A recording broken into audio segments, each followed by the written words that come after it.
सबसे पहले तो मैं माननीय काबिल एहतराम राजस्थान के मुख्यमंत्री जनाब अशोक गहलोत साहब का शुक्रिया अदा करना चाहता हूँ, हार्दिक बधाई देना चाहता हूँ कि उन्होंने जवाहरलाल नेहरू बाल साहित्य अकादमी का गठन कर मुझ नाचीज को इसका सदस्य मनोनीत किया। उनका पुनः एक बार शुक्रिया। बालक में उत्साह की उमंग बढ़ने वाले चाचा नेहरू। जब भी बाल साहित्य की बात आती है तो निश्चित ही हमें देश के प्रथम प्रधानमंत्री, जन जन के प्रिय और बालकों के प्यारे न्यारे चाचा नेहरू की याद आती हैं। यदि मैं बाल साहित्य की बात करूं तो बाल साहित्य ही नेहरू और नेहरू जी ही बाल साहित्य हैं भी कह सकता हूं। बाल मन बहुत चंचल होता है। बालक का मनोविज्ञान अपनी एक अलग तरह का होता है। ऐसी स्थिति में बाल मन को समझना और उसके बाल मनोविज्ञान के आधार पर साहित्य रचना एक चुनौती भरा सृजनात्मक उपक्रम होता है। हर बाल साहित्यकार के सामने ये चुनौती रहती है। बाल साहित्य और चाचा नेहरू के बीच में व्यक्तिगत रूप से बहुत गहरा रिश्ता समझता हूँ, क्योंकि चाचा नेहरू देश के प्रथम प्रधानमंत्री जैसे जिम्मेदार पद पर होते हुए भी बालकों के बीच बालक हो जाते थे और बाल मन से बालकों के बीच बालक बन बातचीत करते थे और उन बालकों का मन जीत लेते थे। ऐसे थे हमारे चाचा नेहरू। भारत के पथ प्रदर्शक पंडित जवाहरलाल नेहरू एक दीप्यमान सितारा बनकर स्वतंत्रता के आंदोलन में महात्मा गांधी के सहायक के रूप में उभरे हुए राजनीतिक बनकर विश्व के दृष्टिपटल पर छा गए।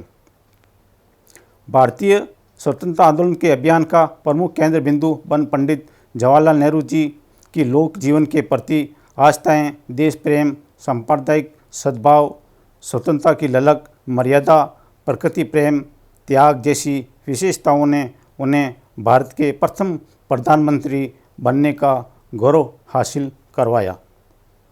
स्वतंत्रता आंदोलन के अभियान का हिस्सा बन प्रथम प्रधानमंत्री का पद सुशोभित कर 1947 से 1964 तक मृत्यु पर्यंत प्रधानमंत्री बने रहे। भारत के वर्णीय व्यक्तित्व के धनी समाजसेवी, लव प्रतिष्ठित वकील मोतीलाल नेहरू के सुपुत्र होने के कारण संपन्नता इनको विरासत में मिली। यही कारण था कि नेहरू ट्रिनिटी विश्वविद्यालय कैम्ब्रिज से स्नातक की डिग्री प्राप्त करने में सक्षम हुए।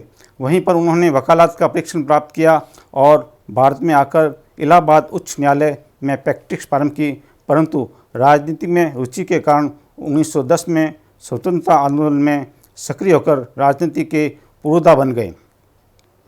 सामाजिक सद्भाव एवं राष्ट्रीय चेतना के संवाहक नेहरू 1920 में कांग्रेस में सम्मिलित हो गए और विश्वसनीय नेता का स्नेह प्राप्त करने में सफल हुए।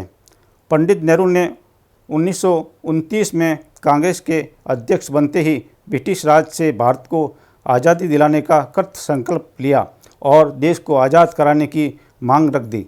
तब से आज़ादी के लिए चलाए जाने वाले अभियानों में सक्रिय भूमिका निभाते रहे।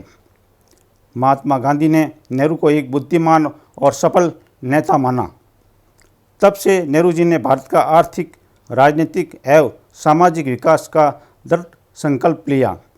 नेहरू जी भले ही अविभाज्य वर्ग से थे, लेकिन वे संवेदनशील व्यक्ति थे जिनके मन में दीनहीन के प्रति लगाव, सामाजिक सुधार एवं बालकों में उमंग का उत्साह बढ़ने के भाव प्रबलता से विद्यमान थे। यही कारण था कि उन्होंने कभी पाखंड का मंडन नहीं किया। वे सही मायने में उच्च आदर्शों के प्रणेता, चरित्र निर्माता और आज़ादी का अदम्य जिजीविका हृदय में लिए नव पीढ़ी के अग्रगामी पथ प्रदर्शक थे। उन्होंने सदैव सद का सत्कार और बद का तिरस्कार करने की चेष्टा रखी। नेहरू जी का बालक के प्रति प्रगाढ़ प्रेम ने ही उनको चाचा नेहरू की प्रतिष्ठा दिलाने का महनीय कार्य किया। वह हमेशा बालक को अपना मित्र समझने का आभास कराते थे।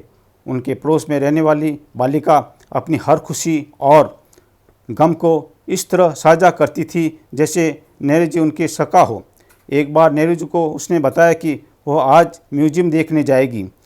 जब ये म्यूजियम देखकर वापस आई तो चाचा नेहरू ने उससे पूछा, तुमने वहाँ क्या देखा? तब बालिका ने विभिन्न विभागों का नाम लिया।